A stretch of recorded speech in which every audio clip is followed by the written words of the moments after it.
ఉపయోగించవచ్చు. నువ్వుల నూనె వాడకూడదండి శని కదా అని కొంతమంది అమాయకంగా ప్రశ్నిస్తూ ఉంటారు. తప్పు. అక్కడ శని బర్న్ అవుతూ ఉంటాడు.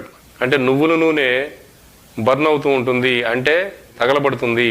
తద్వారా శని యొక్క దోషం కూడా మండిపోతుంది, అంటే మనకు కనిపించకుండా మాయమైపోతుంది. కాబట్టి నువ్వుల నూనె మంచిది, ఆవాల నూనె కూడా మంచిదే, తర్వాత ఆవు నెయ్యి కూడా వాడచ్చు.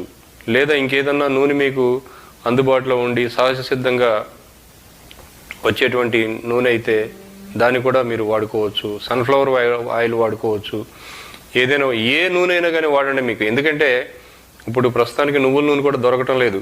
ప్రతి నువ్వుల నూనెలో చౌకగా ఉండేటువంటి కొవ్వు కానీ, అంటే యానిమల్ కొవ్వు కానీ దాన్ని వాడుతున్నారు మనకు తెలియకుండా. లేదంటే కొంతమంది అతి తక్కువగా దొరికేటువంటి పామ్ ఆలివ్ ఆయిల్ని వాడుతున్నారు. ఏ నూనె అయినా కానీ అది నూనె.